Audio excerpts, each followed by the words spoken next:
Hello, and welcome to another episode of Point to Point. It's the show where I drive from one point to another point and try to find a point. Usually I try to get to the point, but today we're going to try to find it. Today's episode. What is today's episode? I've been thinking it is, as you can maybe see around me, it is the fall time. And I am putting this episode out 2 days before Thanksgiving, so the seasonal stuff is on the brain. For some reason, I woke up this morning and I was brushing my teeth. I was like, "Oh, Thanksgiving, that's pretty soon."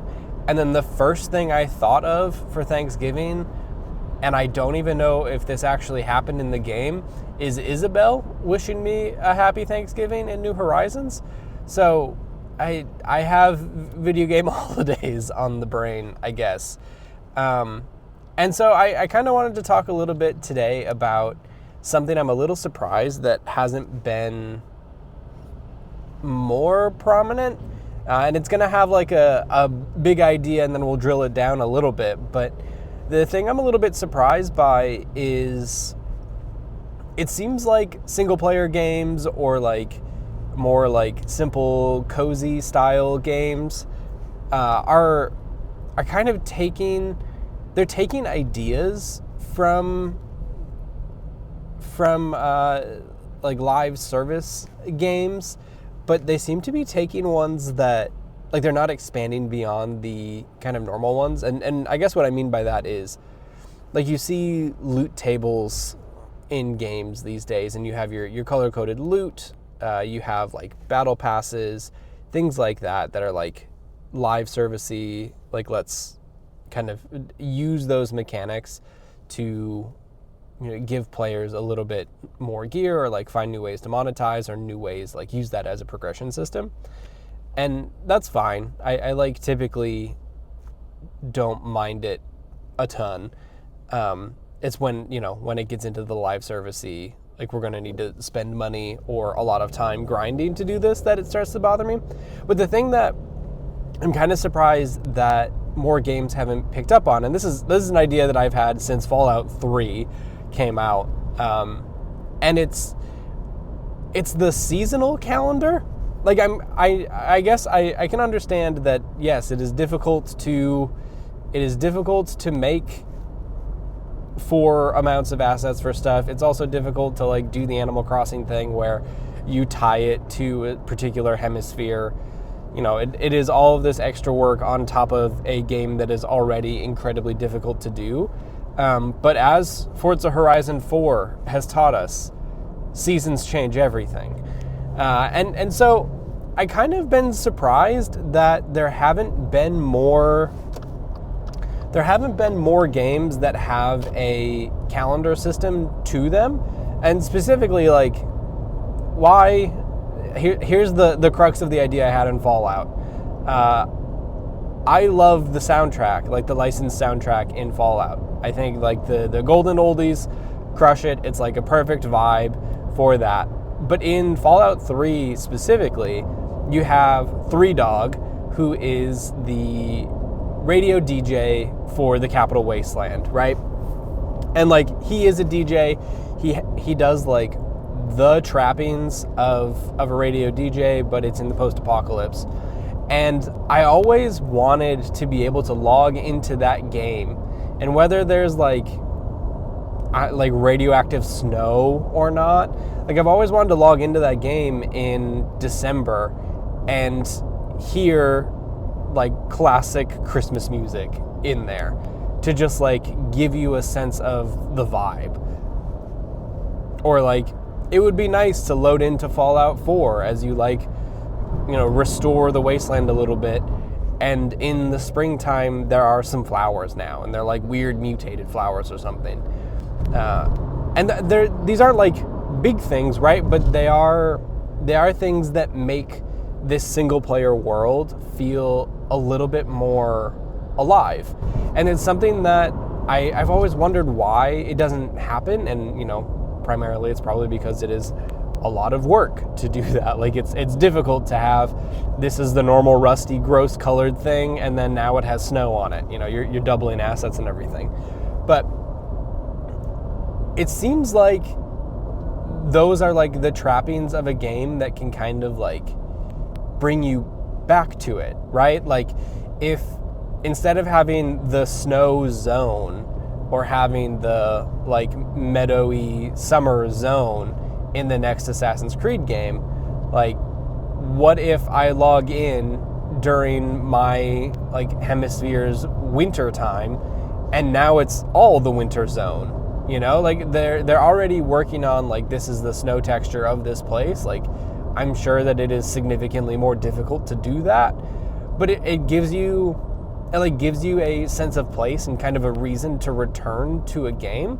And like, who knows, maybe they add in like some additional stuff. I think honestly, like Assassin's Creed is one of those games that I feel like has figured out some of the like live servicey elements in a single player game. And I mean, they also do have the bad version of it with with the like Nexus points or whatever they're called, where you like buy stuff off their battle pass from the like daily shop vendor.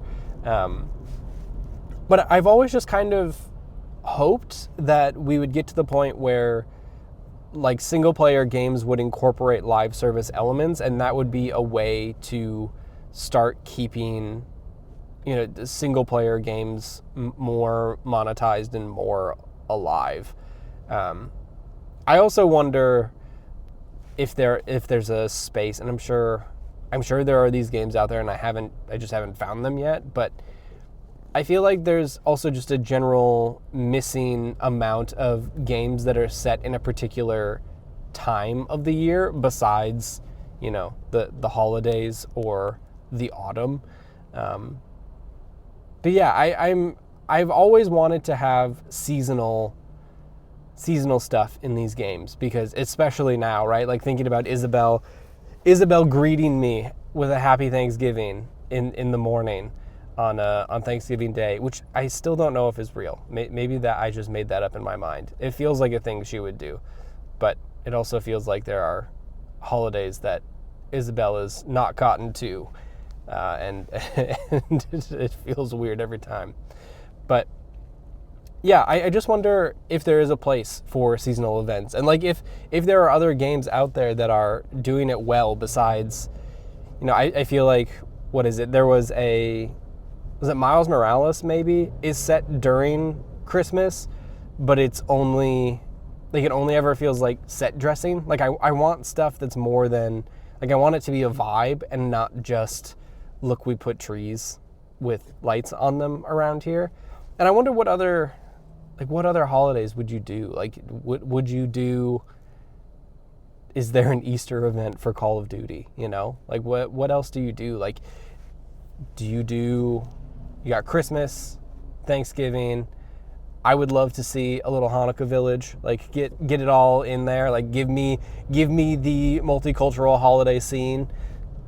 What about, I mean, they're very America-centric, but do you do 4th of July? Like there's some times when there's just fireworks going off. Like that's a cool, easy-ish thing to do. I feel like there are a lot of games that are set in like the modern era that are missing out on these like big moments where you could have, you know, small parades, or just like skybox changes, or just like a single line of dialogue from someone, just like an ambient thing as you're walking around the world and someone says like Happy Thanksgiving. I've been thinking a lot about Banisher's Ghost of New Eden lately, and that is a game that is set in the 1630s, maybe 1680s, in like modern day New England. And I also just wonder, like, you could do something with that too, right? Like have people wishing you a happy Samhain, or maybe not a happy one. Like you have witches there that are like, hey, it's Samhain. That's pretty cool, huh? Actually, that's, now that I think about it, That's exactly what Seance of Blake Manor is doing. So, you know, there you go. They've put it in there. And that, like, changes the vibe of that game, right? Like, I know it's supposed to be a slightly spooky time that has a seance at the end, and there's some ghosties and scary stuff in there. But it does, I guess that kind of, like, proves the point. Like, walking in there and having turnips carved into jack-o'-lanterns is, like, that is immediately set dressing that gives me a vibe of this space. And thinking about that in like other real world-ish games, that if I just like load into like another game I've been thinking about playing soon because of Seance, the Sherlock Holmes The Awakened game that came out a while ago, that is one of the Sherlock Holmes by Frogwares, that is like Eldritch horror but Sherlock Holmes. Like, that sounds great. And if I just like turn that into a Christmas horror time, and there are like Dickens-esque characters walking around saying, you know, "You sir, what day is it?" etc. Like, that's cool. Like, that is like a new way to experience that game that is different than, you know, the muddy, sludgy version of it that you can play in March or something. And like, it doesn't have to be big and complex, but I just think that there are like small little ways that a lot of games could find interesting ways to bring players back, or like give them slightly new experiences that is, you know, seasonal DLC or like seasonal updates that take on the trappings of something like a live service game, but then turn them into something that is like fun and enjoyable and interesting for people to experience, that isn't wrapped up in all of the like gacha style monetization and all of that nonsense. Like, if I had less people working on like new hats or like new crazy Norse themed armor in Assassin's Creed, and instead had those people working on, you know, like seasonal updates, or like here is like the Halloween spectacular, then I think that you would have, I don't know if that would make you more money. I think it would like make you more positive fun times though. And that's kind of what I'm here for. But yeah, that's what's been on my mind lately. Seasonal content in single player games. I wish people would do it. I'm sure it's really difficult, and I'm sure there's a very good reason why they don't do it. But just between you and me, like this is the place where we get to dream a little bit in the car when we got nothing else to do. So yeah, thanks for hanging out. Go check out the site, 70percentcomplete.com. I'll have those reviews for Duskpunk and The Last Caretaker up. I also have code for another, speaking of spooky detective games, I have that, and then I have another survival horror game, actually. The Pivot to Horror Continues. That'll be up in a little bit. I still have to check that out a little bit more, but I might have like quick videos about those up on the site soon, as well as reviews on the ones that get it, deserve it. We'll see. But yeah, thanks for hanging out. We'll catch you next time. And hey, as Isabel said in my dreams, happy Thanksgiving. See ya.